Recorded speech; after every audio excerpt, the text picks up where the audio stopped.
बहुत ऑब्जेक्शनल है। मुझे लगता है दादा उम्र हो चुकी है। एक देश में दो प्रधानमंत्री कैसे हो सकते हैं? लोकसभा का शीतकालीन सत्र चल रहा है। इसी सत्र में गृह मंत्री अमित शाह का रौद्र रूप देखने को मिला। दरअसल संसद में कश्मीर से हटाए जा चुके अनुच्छेद 370 पर बहस चल रही थी। कुछ राजनीतिक दल अभी भी अनुच्छेद 370 की वापसी के सपने देख रहे हैं। ये राजनीतिक दल जब मन करता है 370 पर बहस शुरू कर देते हैं। इसी कड़ी में टीएमसी सांसद सौगत राय ने कहा कि श्यामा प्रसाद मुखर्जी का एक देश एक निशान और एक विधान का नारा राजनीतिक था। सौगत राय ये दिखाने की कोशिश कर रहे थे कि श्यामा प्रसाद मुखर्जी राजनीतिक फायदे के लिए कश्मीर की भारत में संपूर्ण विलय की बात कर रहे थे। टीएमसी सांसद के इसी बयान ने बवाल खड़ा कर दिया। गृह मंत्री अमित शाह अचानक खड़े हुए और विरोध प्रकट किया। आप जानते ही हैं कि अनुच्छेद 370 की वजह से कई दशकों तक जम्मू कश्मीर का देश में संपूर्ण विलय नहीं हो पाया था। साल 1950 से लेकर 2019 तक जम्मू कश्मीर वो राज्य था जहां का निशान और विधान दोनों अलग थे। श्यामा प्रसाद मुखर्जी ने बहुत पहले ही बता दिया था कि अनुच्छेद 370 का बड़ा खामियाजा भुगतना पड़ेगा।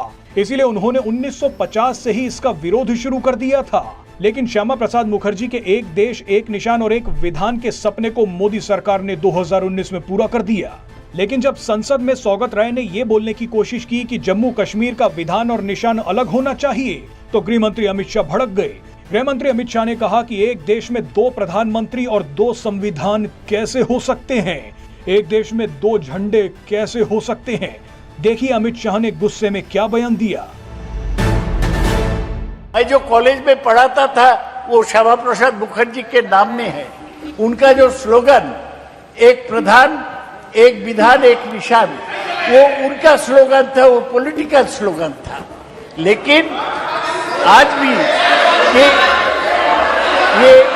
माननीय अध्यक्ष, ये बहुत ऑब्जेक्शनल है। इस एक देश में एक निशान, एक प्रधान और एक संविधान, ये पॉलिटिकल स्टेटमेंट है। मुझे लगता है दादा उम्र हो चुकी है। एक देश में दो प्रधानमंत्री कैसे हो सकते हैं? एक देश में दो संविधान कैसे हो सकते हैं? एक देश के दो झंडे कैसे हो सकते हैं? वो गलत है। जिन्होंने भी ये करा था उन्होंने गलत किया था। नरेंद्र मोदी जी ने इसको सुधारने का काम किया। आपकी सहमति ना सहमति से क्या होता है? पूरा देश चाहता था। और ये चुनावी नारा नहीं है, हम 1950 से कह रहे थे एक देश में एक निशान एक विधान और एक प्रधान होना चाहिए, दो नहीं चलेंगे, और हमने कर भी दिया।